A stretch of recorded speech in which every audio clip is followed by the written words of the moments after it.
Bugubugu si muliro, essanja terigisa mmere, batandikanga abasaaga, kati guno omulundi gwa 12 ng'empaka za Media Challenge Initiative ziyindira mu ssettendekero ez'enjawulo nga Makerere Business Institute.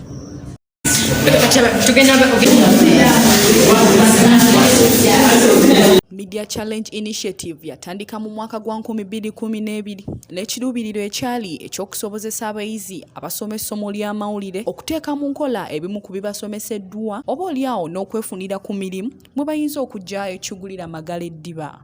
The Media Challenge Initiative started in 2012, and the idea was to create a platform for journalism students to be able to showcase what they study in classroom for possible employment and people who can easily scout them from the competition that we're organizing then to be able to get jobs in the media.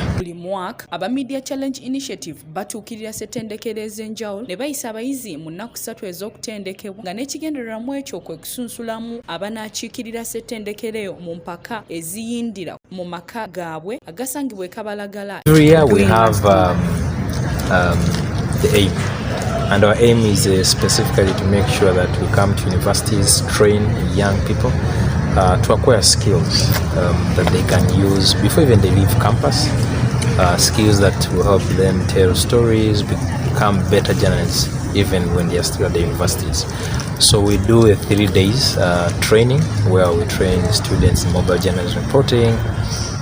What we also do is we make sure that we teach them how to tell radio stories. So because we know these are key in the industry, knowing how to tell a TV story, knowing how to tell a radio story. So by giving them those skills, we hope the students will be able to start practicing their journalism before they leave universities.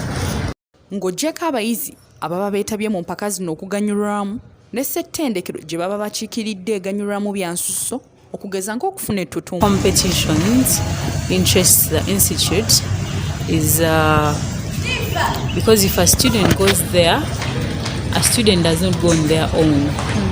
They go representing the institute. It means that if a student wins, they win but on behalf of the institute. So when a student wins, we also win. It helps to sell us out there. It means we do not only admit students that love the course, but we also give them the knowledge, the skills that enable them to be out there and compete or come out and be good journalists. Era enteekateeka z'olwokaano olunaabawo mu mwezi ogw'ekkumi omwaka guno zitandikidde mu maanyi nga n'abayizi bazettanidde mu bungi okulaba nga balaga kye balinawo. Ndi musanyufu nnyo okuba omukwano bagenda okwetaba mu Media Challenge Initiative gwe mulundi gwange ogusoose era nga njagala okuteekawo amaanyi agasinga okulabika nga kino ekintu kiggusa. Ndi musanyufu nnyo era neetegekedde ddala.